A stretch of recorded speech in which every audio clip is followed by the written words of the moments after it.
Assalamualaikum warahmatullahi wabarakatuh. Waalaikumsalam warahmatullahi wabarakatuh. Assalamualaikum warahmatullahi wabarakatuh, Mas Taufik, Mas Tangguh, Mas Fajar. Mungkin sebenarnya perlu agak dibalik gitu ya. Kalau tadi apakah Kartini terpengaruh oleh Aisyah itu ya.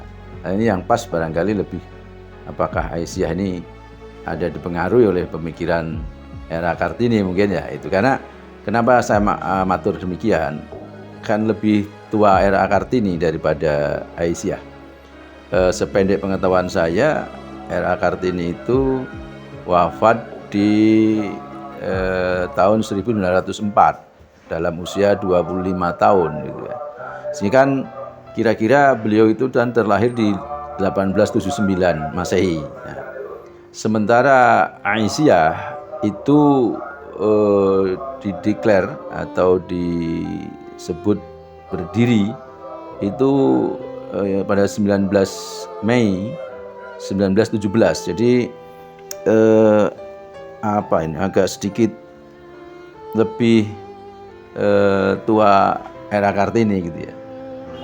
Kemudian sebenarnya sebelum ke Aisyah, dalam literasi yang saya baca di perpustakaan di Muhammadiyah itu, Aisyah diawali dengan kelompok pengajian wanita-wanita muda yang cerdas berkemajuan dengan nama Sopo Tresno itu di 1914.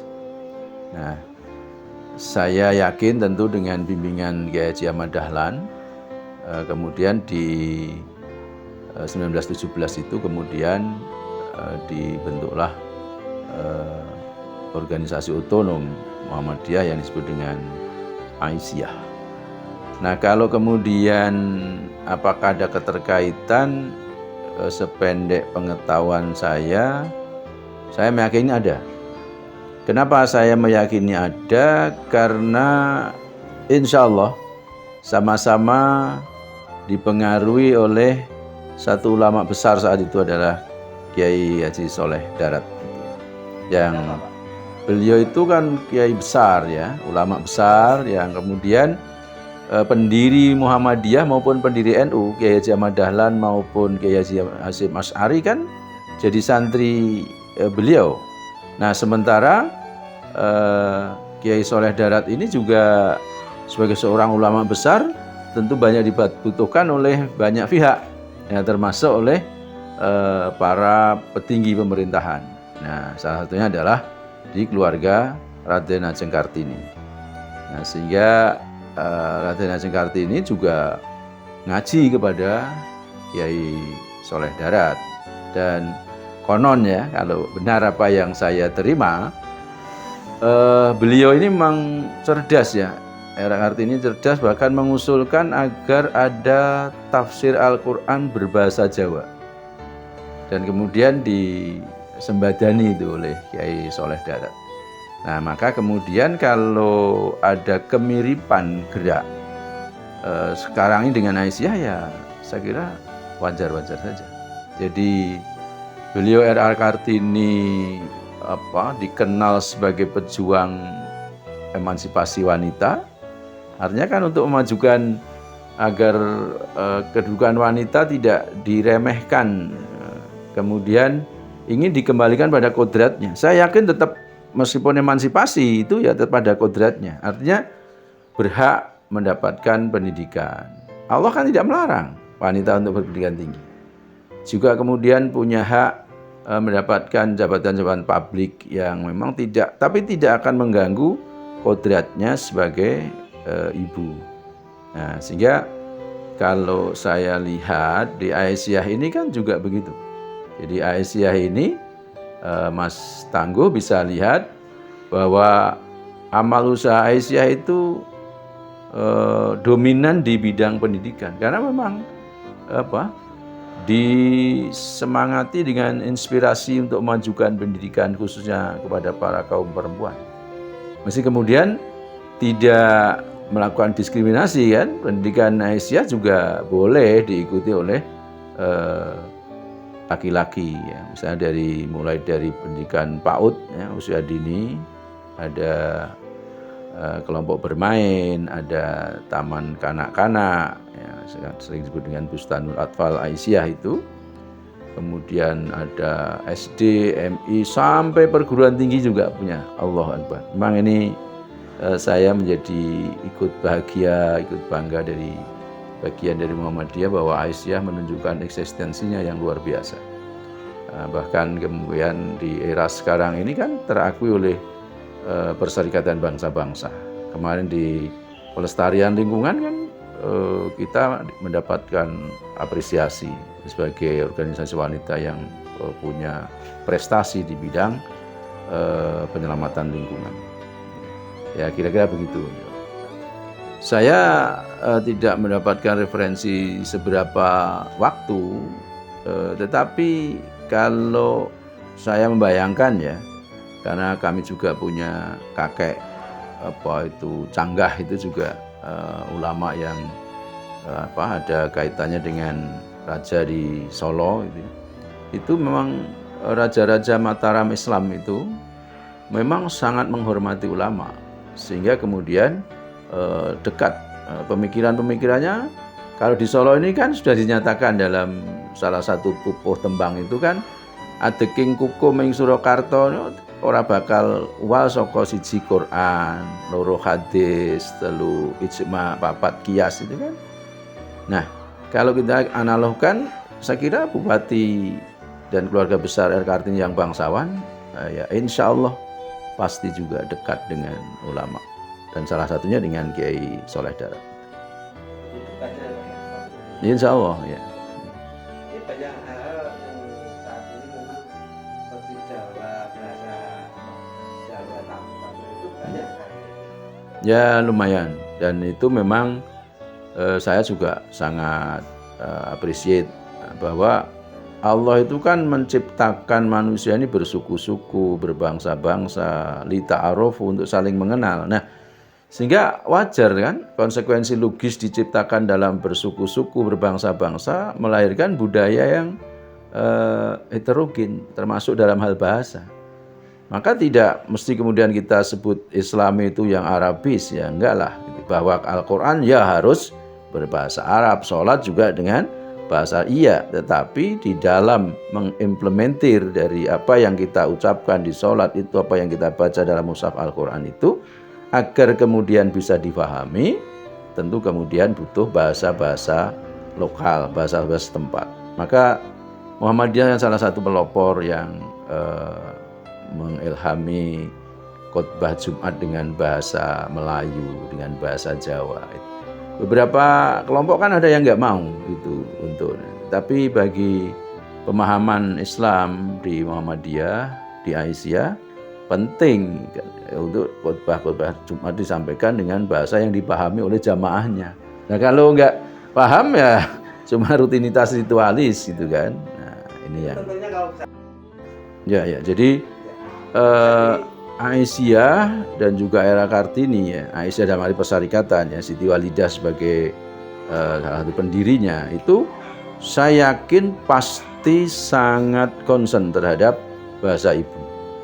Karena bahasa ibu itu dimanapun pasti erat kaitannya dengan adab, ya, dengan sopan santun, etika, tata krama, itu pasti dengan bahasa ibu dimanapun, apalagi di Jawa ini. Nah sehingga saya menjadi orang yang mungkin kalau yang mengikuti pengajian saya insya Allah kalau tidak materi inti ya minimal suplemen ya saya sisipkan bahwa kita wajib paham, wajib menggunakan tentang bahasa Jawa ini. Jangan terkecoh dengan nanti dianggap feodal, enggak, atau mungkin dianggap katro, enggak. Dan maka saya agak lupa ya bulannya, di awal 2025 ini kan ada Hari Bahasa Ibu Sedunia. Kan ada keprihatinan, ratusan bahasa ibu itu hilang dari dampak globalisasi itu. Sehingga saling disadari betapa kemudian kalau bahasa ibu itu hilang, ya saya kira sama dengan kerugian yang kita derita. Adab itu juga akan menurun. Saya contohkan ya, di Jawa, di Solo ini. Memang benar, siram itu menjadi bahasa kromo dari adus. Atau adus itu basa kramane siram. Ya. Tapi kan nggak benar. Misalnya saya ditamoni Mas Tangguh. Lalu saya, oh Mas Tangguh, aduh silahkan monggo pinarak rumiyin, kula nembe saking kandang, kula tak siram rumiyin nggih. Kan salah. Nah, padahal siram tadi merupakan kromo dari adus, tapi tidak tepat ketika saya gunakan untuk diri saya sendiri. Menjadi benar ketika saya gunakan untuk menghormati orang lain. Nah, di mana adabnya? Di sini hebatnya. Kalau bahasa apa itu di kasanah keislaman itu tazkiyatun nufus ya, untuk membersihkan hati, membersihkan jiwa itu kan. Saya menghormati orang lain, kemudian saya jangan iri. Saya hormati orang lain tapi saya jangan iri, kan itu. Monggo Pak pun dahar kula sampun bibar maem. Sehingga ini saya menghormati orang lain tapi saya nggak perlu iri. Nah, itu salah satu kehebatan bahasa ibu, insya Allah. Ini tentunya seperti yang ditanggung Aisyah ya, sama masyarakat kita semua ya. Itu yang memang dibangun seperti itu ya. Insya Allah.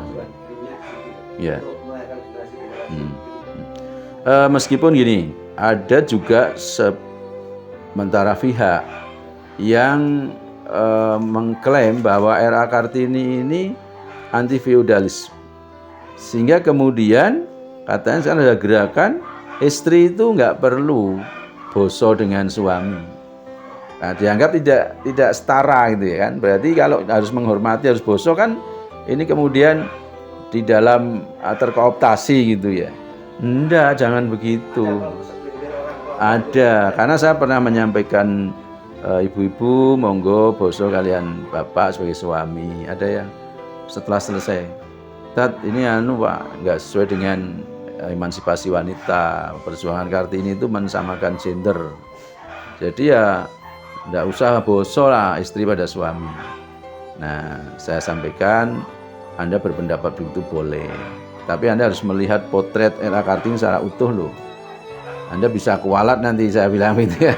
Karena sebagai seorang muslimah yang kuat dalam berislamnya, saya yakin ingin sekemajuan apapun pasti tidak akan meninggalkan kodratnya sebagai muslim. Jadi sampai saat ini orang memahami Raden Ajeng Kartini sangat dikit Pak ya, literasinya ya. Saya melihatnya apa itu ego sektoral. Ya, jadi dia hanya nebeng nama besar Kartini sebagai figur yang menjadi simbol emansipasi wanita. Nah, kemudian mereka ingin ngegulke ya sesuatu yang seakan-akan ini wanita dijajah pria misalnya gitu. Tapi sebenarnya mereka nggak jujur itu. Kalau mau jujur ya harus utuh. Maka kalau dalam Mars Aisyah ya, Mars Aisyah itu di tangan mulah nasib bangsa gitu ya. Jadi tetapi juga diingatkan juga bahwa di telapak kakimu surga.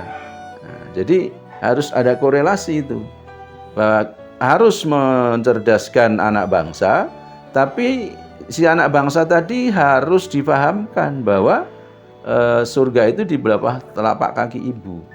Maka nilai-nilai islaminya tadi yang adabnya tadi harus dikedepankan. Jadi pendidikan kita itu sebenarnya dulu-dulu sudah bagus, tapi akhir-akhir ini ada kritikan lebih dominan pada kognitif, ya ranah kognitif. Juga kemudian sekarang meningkat ada psikomotornya. Tapi ada sesuatu yang nggak boleh dihilangkan, yaitu affective domain. Jadi ranah afektifnya, nilai dan sikap. Ini sangat penting ya. Kalau nanti kita hanya mengejar kognitif dan psikomotor, nanti banyak orang pandai, orang terampil, tapi dia keji. Nah, na'udzubillahi min dzalik. Dan sekarang mulai nampak. Maka kecerdasan artifisial ini kan ada kelemahannya. Nah, tidak ada attitude-nya, tidak ada nilai dan sikapnya. value and attitude-nya kurang, jadi ranah afektifnya kurang. Ini salah satu yang harus kita kaji adalah bahwa tokoh-tokoh termasuk tokoh perempuan Kartini, kemudian Siti Walidah itu semua concern dengan pendidikan, kemudian persamaan hak, ya, tapi tetap tidak harus meninggalkan kodrat.